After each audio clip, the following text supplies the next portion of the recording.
Hello students, today I will teach you oils. Oils में आज मैं आपको कोकोनट ऑयल पढ़ाऊंगी। तो कोकोनट ऑयल जिसको गरी का तेल भी कहते हैं, जिस प्लांट से प्राप्त होता है उसका बॉटनिकल नेम होता है कोकस न्यूसीफेरा, जो कि एरिकेसी फैमिली का मेंबर है। अब बात करते हैं हम इसके ओरिजिन एंड डिस्ट्रीब्यूशन की, कि इसकी उत्पत्ति कहाँ से हुई। तो इसकी उत्पत्ति के बारे में बहुत से मतभेद हैं।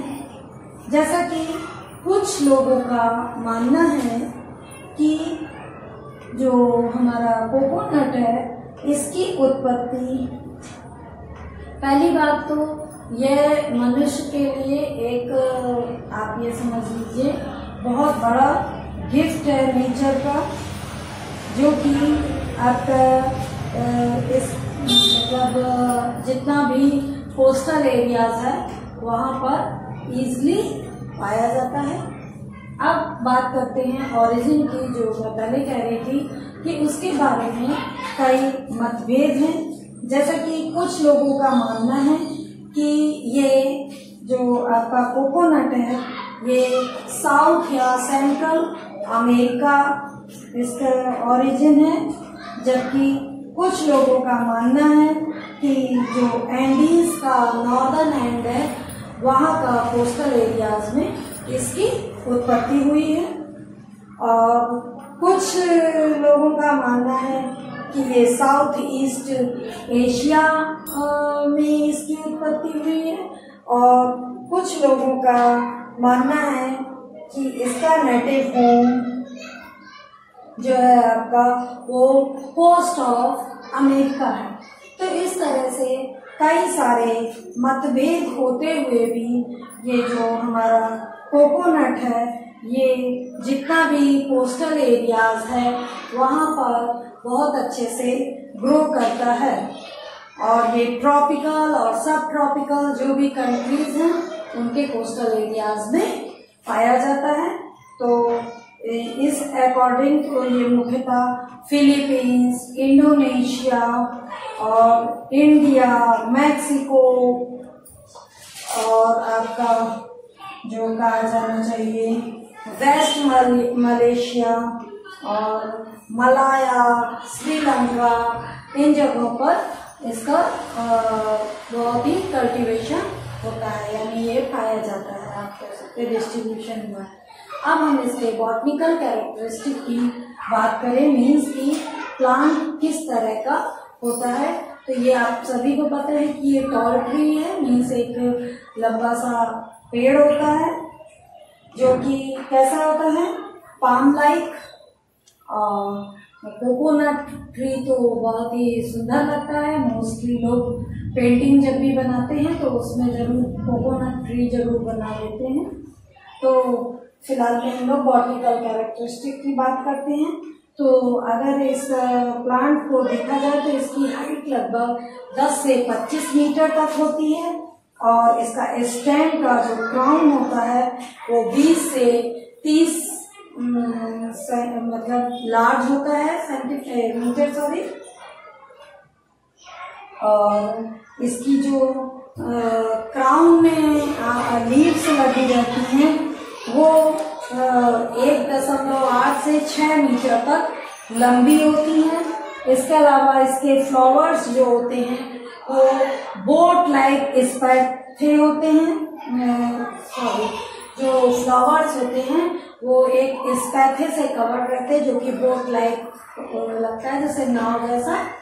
और सेकेंड ईयर में इन्फ्लोरेसेंस मैंने पढ़ाया, उसमें मैंने बताया कि इस स्पैथे इन्फ्लोरेसेंस में क्या होता है। उसमें एक जो ब्रैक होता है वो पूरा एक कवर की तरह होता है, और सारा का सारा जो फ्लावर है उसके अंदर पाया जाता है, और उसका जो इन्फ्लोरेसेंस एक्सिस है वो खुली हुई सी होती है। अब इसके बाद अगर इसका ट्री को, जो ट्री होता है वो कैसा होता है, मोनोसियस होता है, यानी मेल और फीमेल दोनों ही फ्लावर एक ही इन्फ्लोरेसेंस पर पाए जाते हैं। और जो फ्रूट होता है वो फिब्रस ड्रूप फ्रूट कहलाता है। ठीक, और कितना बड़ा, लगभग 20 से 30 सेंटीमीटर तक लंबा होता है। और यह आउटर थिक एक्सोकार, मिडिल मीसोकार और अंदर का जो स्टोनी पार्ट निकलता है उसको एंडोकार कहते हैं। एक्सोकार जो थिक बाहर बिल्कुल लेयर होती है, ठीक, उसके बाद जो जटा जैसी निकलती है वो मीजोकार होती है, और उसके बाद जो टाइट बिल्कुल कवरिंग में जो रहता है ना उसको कहते हैं एंडोकार। और जो एंडोकार के अंदर जो रहता है जिसको हम लोग नारियल का गोला कहते हैं, जिसको हम लोग खाते हैं, ठीक है, एंडोकार्प के अंदर, तो वो कैसा होता है, वो थिक मिल्की जो होता है वो एंडोस्पर्म होता है। वो उसके अंदर क्या होता है, एंडोस्पर्म, जो कि थिक होता है, यानी मोटा। आपने देखा ही है नारियल की परत अच्छी खासी मोटी होती है, व्हाइट कलर का, और मिल्की रहता है, मीन्स उसको खाओ तो ऐसा लगता है ना जैसे कि दूध दूध सा निकल रहा है। और वही जब सूख जाता है दूध तो जब एक्सट्रैक्ट करो उससे तो वो ऑयल निकलता है, यानी सूखे गोले में देखिए तो अगर आप कसते हैं तो कसने पर आपको दिखता होगा जैसे ऑयल निकल रहा है। अब हम लोग इसके प्रोड्यूसिंग एरियाज के बारे में बात करेंगे।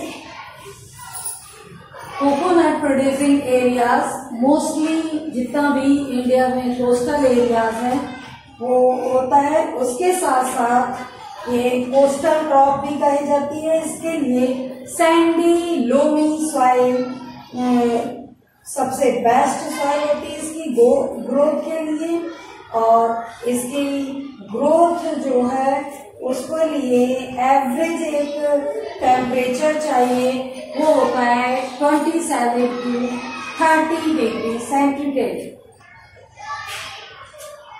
27 to 32 डिग्री सेंटीग्रेड टेम्परेचर होना चाहिए इसके लिए, इसकी अच्छी ग्रोथ के लिए।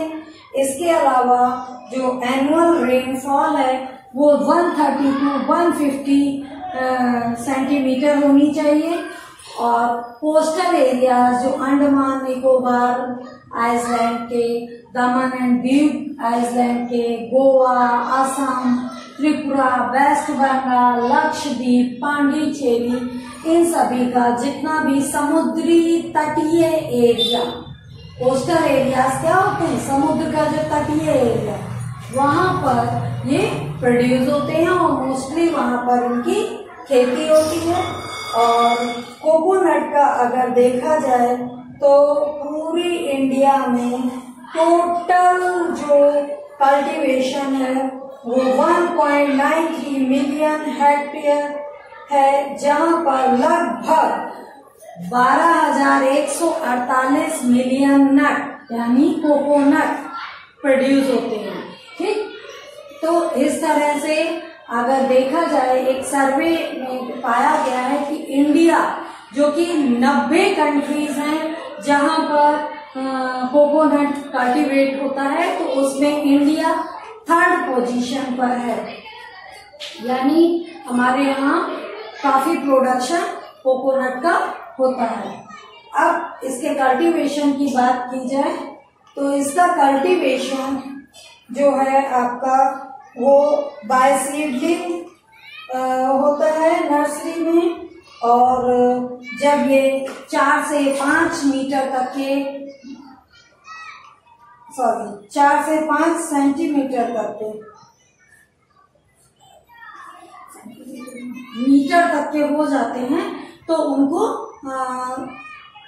प्लांटेड कर दिया जाता है। पहले नर्सरी में सीड्स द्वारा इनका वो तैयार किया जाता है। सीड्स आपने कभी अगर नारियल का गोला फोड़ा हो तो उसमें जो नारियल रहता है उस पर एक ऊपर व्हाइट कलर का वो जिसको कहते हैं फूल है, ये फूल नहीं वही सीड होता है नारियल का। ठीक, तो वो उसी को ही नर्सरी में प्लांटेड किया जाता है छोटे छोटे पॉट्स में या सीड बेड्स में, और फिर जब वो 4 से 5 लीटर तक के बड़े हो जाते हैं तो उनको जो कोस्टल एरियाज जहाँ ग्रो कराना है वहाँ पर कल्टीवेटेड कर दिया जाता है। तो फिर जब कल्टीवेटेड किया जाता है तो क्या होता है कि इनकी ग्रोथ अच्छी हो, जिसके लिए इनमें फर्टिलाइजर डाला जाता है जिससे कि जल्दी से जल्दी फ्लोइंग स्टेज आए, फ्लावरिंग स्टेज आए, और फ्लावरिंग स्टेज आने के बाद ही फ्रूट तैयार होता है। जो हेल्दी ट्री होता है वो 5 से 7 साल में फ्रूट तैयार कर देता है, और पूरे 1 साल में आप फ्रूट की हार्वेस्टिंग लगभग 6 से 8 बार कर सकते हैं। अब आगे मैं आपको एक्सट्रैक्शन ऑफ कोकोनट ऑयल बता रही हूँ। तो कोकोनट ऑयल का जो एक्सट्रैक्शन है वो मेनली जब फ्रूट पूरी तरह से पक जाता है तब उसको हार्वेस्ट कर लिया जाता है, मीन्स प्लांट से अलग कर लिया जाता है, और उन अलग किए हुए जो कोकोनट रहते हैं उनका जो बाहरी जो वुडन पार्ट है उसको भी रिमूव कर दिया जाता है, और उसके बाद जो अंदर का सूखा हुआ एंडोस्पर्म निकलता है जिसमें लगभग आपका 60 to 65% ऑयल पाया जाता है, उसको पावर ड्राइंग रोटरी मिल्स या एक्सकेलर या हाइड्रोलिक प्रेसर द्वारा उससे ऑयल निकाल लिया जाता है। तो पावर ड्राइंग मीन्स क्या होता है, बहुत हैवी जो चक्के होते हैं उनके बीच में वो मिल्स, जैसे मिल मीन्स जो ऑयल की मिल बनाई जाती हैं उनमें वो मशीन लगी रहती है, रोटरी मिल, उनसे उसको अलग कर लिया जाता है कोकोनट से उस ऑयल को। और इसके साथ साथ ये जो आपका ऑयल प्राप्त होता है इसमें कुछ प्रॉपर्टीज होती हैं, मीन्स जो ये ऑयल होता है वो कैसा होता है, कलरलेस से पेल ब्राउनिश येलो कलर का ऑयल होता है, जो कि 24 डिग्री सेंटीग्रेड से कम टेम्परेचर पर सॉलिड होने लगता है। आपने देखा होगा सर्दियों में ये ऑयल सॉलिड हो जाता है जबकि गर्मियों में नहीं जमता है।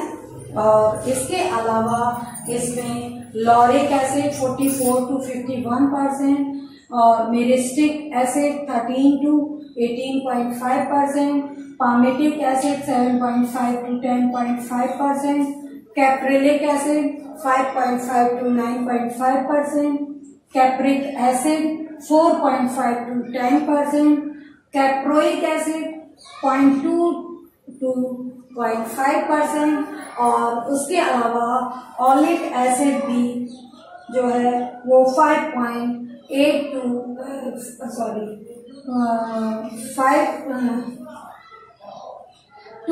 8.5% ऑलिक एसिड भी पाया जाता है। और जो ये तो हो गई इसकी प्रॉपर्टीज।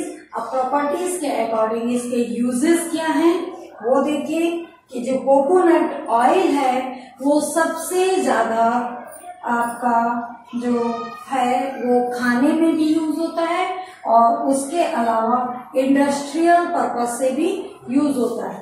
इंडस्ट्रियल पर्पस में क्या होता है, जो कॉस्मेटिक वाली जो फैक्ट्रियां हैं वहां पर इसका यूज बहुत होता है, और इसमें जो एक कैरेक्टरिस्टिक फ्लेवर होता है, बहुत ही अच्छा सा टेस्ट होता है इसका, और उसके साथ साथ इसका कलर जो होता है वो ट्रांसपेरेंट, और दूसरी बात ये ऑयल बहुत ही हल्का होता है, इसलिए इसको सलाद ऑयल के रूप में भी यूज किया जाता है। और उसके अलावा जो भी कोस्टल एरियाज हैं जहाँ पर इसकी खेती बहुत ज्यादा होती है तो वहां पर इसको फ्राइंग पर्पज से भी मीन्स खाने में भी यूज किया जाता है, खाना बनाने में भी। और उसके अलावा जो मैं कंपनी की बात कर रही थी तो वहाँ पर ये जो रिफाइंड ऑयल है ऐसे शैम्पू, लिक्विड सोप्स, इन सबको बनाने में ये रॉ मटेरियल की तरह यूज होता है। और जो हाइड्रोजनेटेड कोकोनट ऑयल है वो परफ्यूम के रूप में भी यूज होता है। जो हाइड्रोजनेटेड कोकोनट ऑयल है वो परफ्यूम की तरह नहीं, ऑयल जो है वो तो उसकी तरह परफ्यूम्ड जो सोप होते हैं उनमें यूज होता है। और जो हाइड्रोजनेटेड कोकोनट ऑयल है उसका यूज कुकीज वगैरह बनाने में, जो कोकोनट कुकीज जैसे होती हैं उनको बनाने में और कैंडीज बनाने में यूज होता है। इसके अलावा जो कोकोनट ऑयल है उसका जो क्या कहते हैं आपका, उसमें जो ये मिरिस्टिक एसिड पाया जाता है 13 से 18.5% तक, तो उसके कारण इसमें ये क्या होता है, एक गुड बाइंडर है जो कि कॉस्मेटिक में जैसे लिपस्टिक वगैरह बनाने में भी इसका यूज होता है। इसके अलावा इसका जो ऑयल केक होता है उसको पू नेक कहा जाता है, जो कि कोस्टल एरियाज के कैटल्स के लिए एक अच्छा कैटल फूड है। तो इस तरह से कोकोनट ऑयल भी कंप्लीट हुआ।